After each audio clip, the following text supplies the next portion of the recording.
અમરેલી ચાંદગઢ જૂથ પાણી પુરવઠા યોજનામાં 4 મહિના પહેલા બનાવાયેલ કમ્પાઉન્ડ વોલમાં પડી તિરાડો।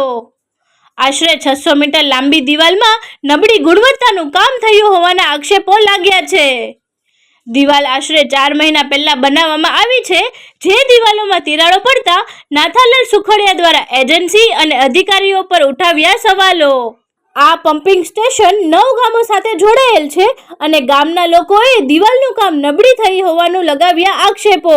અધિકારીઓને ટેલિફોનિક જાણ કરતા હાલ દિવાલની રિપેરિંગની કામગીરી શરૂ કરી દેવામાં આવી છે। અમરેલી જિલ્લામાં આવા અનેક નબળી ગુણવત્તાવાળા કામો જોવા મળી રહ્યા છે।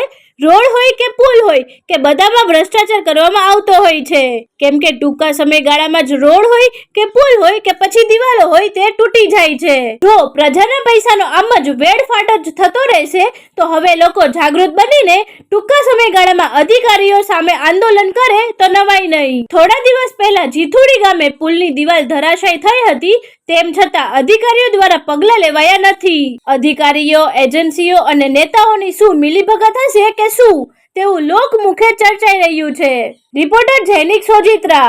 પાણી પુરવઠા કચેરી નીચે આવતી ચાંદગઢ જૂથ અને દેવળિયા વગેરે ગામોમાં જે પીવાનું પાણી પૂરું પાડે છે એ પમ્પિંગ હાઉસને ફરતી કમ્પાઉન્ડ વોલ અંદાજે 500 મીટર જેટલી બનાવવામાં આવી છે તાજેતરમાં જ, અને એકદમ ફાટી ગઈ છે। બિલકુલ જમીનની અંદર એ દિવાલ બેસી ગઈ છે। તો ખરેખર એજન્સીએ આ કામગીરી 100% નબળી જ કરી છે અને આના પેમેન્ટ બી ના ચૂકવાય અને આ જે એજન્સી દ્વારા કામ કરવામાં આવ્યું છે એની સામે કડક પગલાં લેવામાં આવે એવી અમારા આજુબાજુના ગામ લોકોની માગણી છે કે ભાઈ આવું મોટું પાણીનું પમ્પિંગ મશીનરી હાઉસ હોય અને આટલી બધી હલકી કક્ષાનું મટીરિયલ વાપરીને જે કામ કરી અને બિલો લઈ લેતા હોય તો આવી એજન્સીઓના બિલો પાસ ન થવા જોઈએ ને આના જવાબદાર કોઈપણ અધિકારી કે તંત્રના લોકો મેળાપીપણાથી કામ થયું હોય તો એ તમામની સામે પગલાં લેવાય એવી અમારી આ એક ગામના જવાબદાર નાગરિક તરીકે અમારી એક રજૂઆત છે।